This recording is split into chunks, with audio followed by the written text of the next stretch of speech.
आप में से कितने हैं जो स्कूल्स में पढ़ाते हैं और कितने जो कॉलेज स्टूडेंट्स को पढ़ाते हैं? ओके, द टॉपिक इज कि जो आप कर रहे हैं, चाहे स्कूल में पढ़ा रहे हैं चाहे कॉलेज में पढ़ा रहे हैं, वहीं पर और पढ़ाने के अलावा what else can be do? आप पीटी सर हैं, if I am not wrong? नहीं सर, मैं प्राइमरी टीचर हूँ। अच्छा, आप प्राइमरी टीचर हैं। हाँ, ठीक है सर, मैं एक सरकारी स्कूल में प्राइमरी टीचर हूँ। तो अच्छा। मैंने बच्चों से पूछा कि बेटा आप अपनी पर्सनैलिटी से, अपने रंग रूप से कौन कौन खुश है। तो उस टाइम मेरी क्लास में 32 स्टूडेंट थे। उनमें से 31 स्टूडेंट्स थे, उन्होंने ये कहा कि सर हम खुश नहीं है। किसी ने कहा मेरा नाक लंबा है, तो मैंने उनकी काउंसलिंग की कि बेटा सैफ अली खान को देखो आप। किसी ने कहा मेरा कलर डाउन है, तो मैंने कहा आप अब्दुल कलाम को देखो। तो ऐसी बहुत सी चीजें हैं हम जो पढ़ाई के अलावा कर सकते हैं, और जो उनके अंदर कॉम्प्लेक्स है, जो हीन भावनाएं हैं, उन्हें हम निकाल सकते हैं। क्योंकि अगर हम नहीं निकालेंगे तो फिर आगे जाकर के उनके जो सक्सेस के जो मार्ग है उनमें वो बाधा बनेगी। Excellent, let's give a big hand for him. बहुत बढ़िया, please have this is something very very interesting. क्योंकि हम कई बार क्या होता है, डे टू डे लाइफ में इतने एंटेंगल्ड हो जाते हैं कि अपना काम काम काम काम, ऊपर से pressure pressure pressure pressure, deadline deadline deadline, यही सब चल रहा होता है ना, कि इस टाइम तक ये हो जाना चाहिए, अभी एग्जाम आ रहे हैं, अभी ये चेकिंग हो रही है, ये हो रही है। इतना हम इन्वॉल्व हो जाते हैं कि हम भूल ही जाते हैं कि हम जी क्यों रहे हैं। क्या सिर्फ काम करने के लिए? काम क्यों करते हैं? पैसे के लिए। पैसे से क्या होता है? पेट भरता है। क्या सिर्फ इसलिए जी रहे हैं? वो तो जानवर भी जी रहे हैं। जानवर भी अपना पेट तो भर ही लेते हैं ना। तो हम में और जानवरों में फर्क क्या है? क्या हम किसी तरीके से ऐसा, I am 100% sure without a shadow of doubt, जो मैं आप सबकी आंखों में देख रहा हूं, कि क्या हम सबके अंदर ये डिजायर है या नहीं है कि हमारी वजह से किसी की लाइफ बेटर हो जाए? ये डिजायर है, लेकिन हम कितना कर पाते हैं ये? अगर हम सच बोले अपने आप से तो बहुत कम। क्यों? क्योंकि हम अपना डे टू डे लाइफ में एंटेंगल्ड हो जाते हैं, उलझ जाते हैं डे टू डे पेटी इश्यूज में।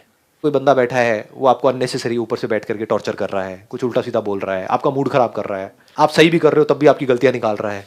कोई है अपनी प्रमोशन के लिए आपको नीचे गिरा रहा है, आप जो अच्छा कर रहे हो वो कोई देख नहीं रहा है, जरा सा आपने कुछ कर दिया तो आ करके आपकी धज्जियां उड़ा दी, है ना। ये सब चीजें हो रही हैं जो अभी आपको बिग इश्यूज लग रहे हैं। In reality these are just petty issues. आज से 20 साल बाद आपको याद भी नहीं रहेगा ये सब बातें। क्या याद रहेगा? कि मैंने किसकी लाइफ टच करी, सिर्फ माइंड के लेवल पे नहीं, दिल से। तो अगर हम अपना ध्यान ये समझ लें कि जिनको बिग इश्यूज समझ रहे हैं वो एक्चुअल में बहुत ही छोटी चीज है हमारी लाइफ में, वो इंपॉर्टेंट नहीं है। मतलब वो चीजें होती रहेंगी अपने लेवल पे, वहां पे बात चलती रहेगी, ये चलती रहेगी, लेकिन उसकी वजह से हम अपना मूड खराब ना करें। क्योंकि जहां आपका मूड खराब हुआ, अब आप क्या अच्छा करोगे बच्चों के लिए?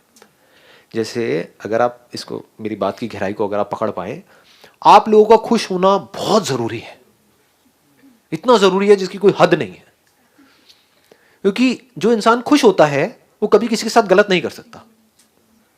क्या ऐसा पॉसिबल है कि आप कहो कि मेरा आज मूड बहुत ही अच्छा है, मैं तुझे मार करके, तेरे छोटे छोटे टुकड़े करके फिर तुझे खाऊंगा? इट्स नॉट पॉसिबल, है ना।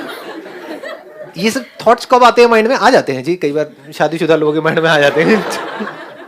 बहुत हो गए, ये चीजें होती हैं। लेकिन कब होती है? जब हमारा मूड खराब होता है। जब मूड अच्छा होता है तो तब तो जो कहोगे मैं करने के लिए तैयार हूं। सो आप लोगों का मूड अच्छा होना, आपका खुश होना अपनी लाइफ से बहुत जरूरी है। आप दुखी किस वजह से होते हो, अगर आपको ये समझ आ जाए, जिन भी वजहों से आप हो रहे हो, सब छोटी मोटी चीजें हैं। बड़ी चीज क्या है? किन वजहों से आप खुश हो सकते हो। छोटी चीजें क्या है? अपने आप को औरों से कंपेयर करोगे कि यार टीचिंग का मैं इतना अच्छा काम कर रही हूँ सोसाइटी में, या कर रहा हूँ, और मेरी सैलरी क्या है, और मेरा वो दोस्त कॉर्पोरेट वर्ल्ड में है, उसकी सैलरी क्या है। यही सब चीजें है ना। हाँ, देख लो क्या हो रहा है। ये सब छोटी मोटी चीजें हैं। सैलरी ज्यादा है, कम है, that is not important. Important क्या है? आप कितने लोगों की लाइफ टच कर पा रहे हो, और आपके पास तो इतनी तगड़ी अपॉर्चुनिटी है। मतलब अगर आप मेरी नजर से देखोगे तो इससे बेटर कोई प्रोफेशन हो नहीं सकता अगर किसी ऐसे इंसान के लिए, अगर वो दिल से खुश रहना चाहता है तो। क्योंकि आप बच्चों के कांटेक्ट में हो, कॉर्पोरेट वर्ल्ड में आप खच्चरों के कांटेक्ट में हो, सारे फ्रस्ट्रेटेड। एटलीस्ट ये बच्चे फ्रस्ट्रेटेड नहीं है। जहां आप हल्के से खुश हुए, आप कभी नोट करना, आपका मूड अच्छा हुआ, बच्चे और खुश हो जाते हैं। अरे आज तो मजा आ गया, मैम का मूड अच्छा है। होता है ना ये चीज। हाँ, लेकिन अगर आप कॉर्पोरेट वर्ल्ड में हो, चाहे आप कितना मर्जी कमा रहे हो, वहां अगर आप खुश हुए ना, आप सोच नहीं सकते आसपास में, क्योंकि हो सकता है आप लोगों को पता ना हो, because you are not from the corporate world, कि वहां अगर आप खुश हुए, क्योंकि बच्चे तो है नहीं आपके आसपास में जो खुश हो जाएंगे आपको देख करके, जरूर कोई गड़बड़ चल रही है, जरूर कोई गेम चल रहा है। तो वहां पर खुश हो पाना is almost next to impossible. खुश होने के लिए कुछ ऐसा चाहिए होता है जिसके हम खुशी के कांटेक्ट में हो। जैसे नेचर के अगर आप कांटेक्ट में रहोगे तो आपके हेल्दी रहने के चांसेस ज्यादा हैं, या नेचर से बहुत दूर, कोसों मील दूर जो खा रहे हो वो अननेचुरल, रह रहे हो पॉल्यूटेड एनवायरनमेंट में, ये वो व्हाटएवर, तो हमारी हेल्थ सफर करेगी। ऐसे ही जो नेचुरल हमारी स्टेट है जो बचपन में थी, उससे हम जितना दूर होंगे उतना ही दुखी होने वाले हैं। तो कॉर्पोरेट वर्ल्ड में बचपन कहाँ है जी, वहां तो 55 साल के सारे हैं। मतलब बाहर से दिखा रहे हैं अपने, कुछ अंदर से कुछ बचा नहीं है उनके। बच्चों की स्माइल देख लो, there is an honesty in that, there is something natural in that. बड़ों की स्माइल भी अगर आप देखोगे तो वहां पे एक अननेचुरल आपको एक फीलिंग आ रही होगी। कई लोग तो हंस रहे होते हैं तो देख करके सीधा अंदर से आता है क्या चाहिए सीधा बोलना। हाँ ये ना, वहां पर कितनी मिलावट हो गई है। पॉल्यूशन का मतलब क्या है? मिलावट। नेचर में मिलावट मतलब पॉल्यूशन। तो आप एक इतने अच्छे एनवायरनमेंट में हो जो ना आपको किसी मंदिर में मिल सकता है, ना मस्जिद में, ना किसी कॉर्पोरेट वर्ल्ड में, ना दुनिया के किसी कोने में। वो मिल सकता है सिर्फ और सिर्फ बच्चों के कांटेक्ट में। वहां पर भी आप कुछ नहीं हो अपनी लाइफ से तो कहां खुश होगे? मुझे मेरी समझ से परे है। मतलब you have got so many reasons to be happy. I am not too sure आप लोग कितने इस बात से कनेक्ट कर पा रहे हो, नहीं कर पा रहे हो, क्योंकि बार बार आप लोगों के माइंड में यही आ रहा होगा, नहीं आपको पता नहीं है, एक बार हमारी जगह पर आ करके देखो। यहाँ पर बैठ करके बोलना तो बड़ा ये होता है, वो होता है, व्हाटएवर। Hello sir. सर आपने, मुझे नहीं पता औरों की लाइफ चेंज की है कि नहीं की, लेकिन मेरी लाइफ और मेरी बेटी की लाइफ ज़रूर चेंज की है। और वो अभी कॉलेज में आई है और she is got a 96% in medical. और वो सिर्फ आपकी वजह से हुआ, क्योंकि उसको मैंने आपकी वीडियोस में 4 साल से देख रही हूँ और 4 साल से मुझे एक बात समझ आ गई कि कोई भी बच्चा हो, चाहे वो स्कूल का हो, चाहे वो मेरा खुद का स्टूडेंट हो, उसको इतना खुला छोड़ो कि उसको ये पता चल जाए कि ये करूँगा तो ये गलती मैंने की है, वो अपनी रिस्पॉन्सिबिलिटी खुद ले सके। हम टीचर्स क्या करते हैं कि हम उनकी कमियां तो उनको एहसास करा देते हैं, लेकिन जहाँ पे उनको अप्रिशिएट करना होता है वहाँ पे हम बैक ऑफ कर जाते हैं कि हमारी वैल्यूज कम ना हो जाए। Let's give a big hand for thank you very much. बहुत बढ़िया। हाँ आप बोलिए। इन्होंने प्लीज बोल दिया तो मैं कुछ बोल नहीं सकता। सर मैं छोटे बच्चों से डील करती हूँ, 3 to 4 years जो ओल्ड होते हैं। तो नो डाउट सर, जो उनके चेहरे पे स्माइल होती है और मॉर्निंग में आके इतना अच्छा लगता है, क्योंकि एक हैबिट क्लास में मैंने बनाई हुई है कि टीचर को गुड मॉर्निंग विश करने के बाद सबसे पहले तो यही बात करनी है, I love you my class. So revert मुझे मिलता है आई लव यू मैम। तो वो इतना अच्छा होता है मॉर्निंग में, इतना रिफ्रेशिंग लगता है कि वाओ कोई तो है जो मुझसे प्यार करे इतना ज़्यादा।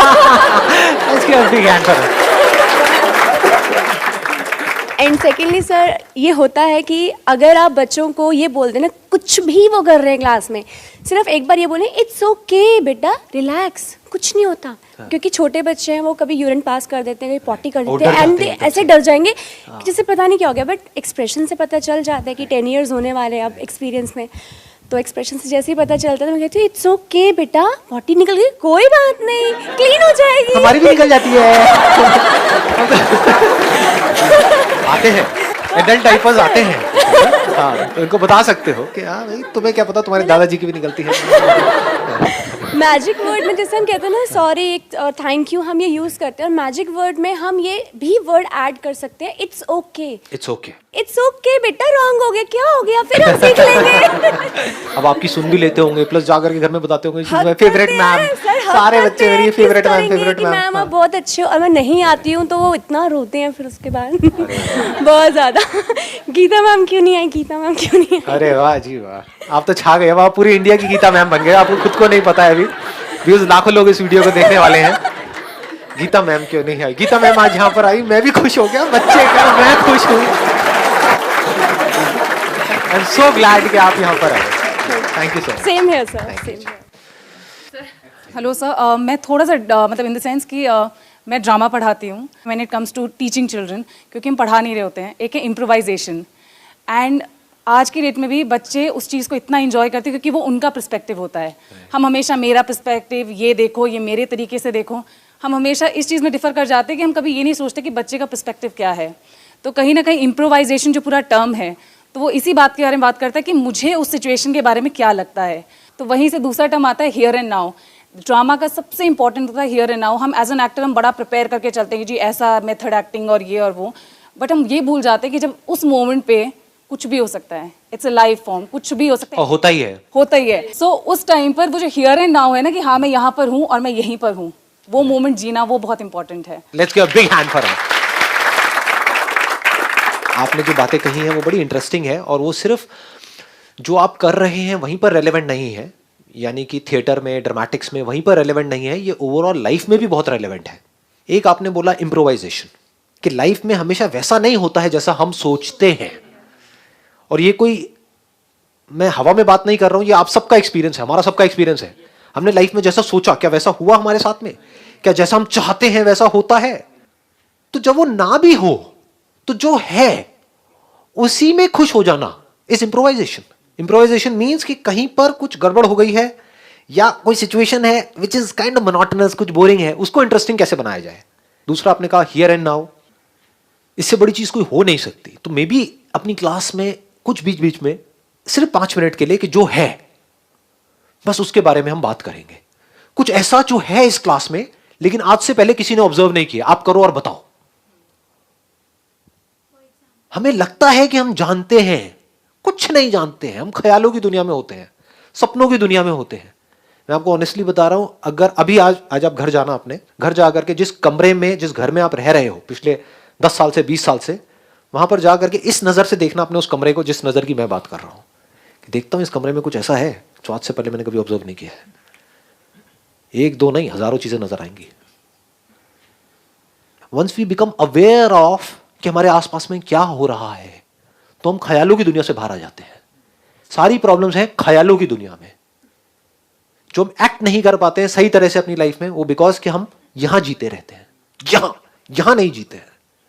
जो होता है वो हमको दिख नहीं रहा होता है, वो हमको सुनाई नहीं दे रहा होता है, कोई बोल कुछ रहा होता है, हम उसको सोच कुछ रहे होते हैं और उससे लड़ रहे होते हैं, जबकि लड़ने की जरूरत नहीं होती है। बहुत बार तो सुनना होता है। सुनते कहां है? सुनना सिखाया किसने है? देखना सिखाया किसने है? रटना सिखाया है। देखना कहां सिखाया है? वो जो रटा है उसके बेस पे बोलना सिखाया है। देखना कहां सिखाया है?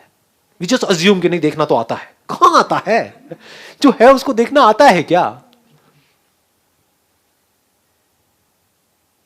तो उस वक्त क्या किया जा सकता है? सिर्फ यहां पर जो है, हर क्लास में कुछ नया।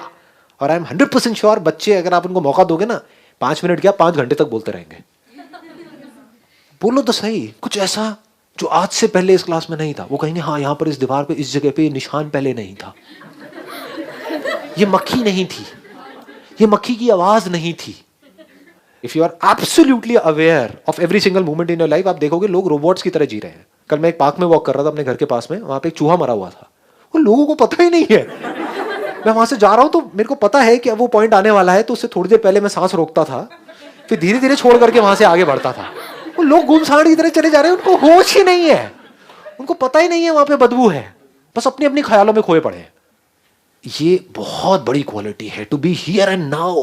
ये नहीं आया तो इंसान होने का कोई फायदा ही नहीं है, मशीन है। तो I am talking about somebody who is a human being, an active human being. वो उसकी शुरुआत कहां से होगी? आप लोग कर सकते हो और कोई नहीं करेगा ये। Nobody else can do it.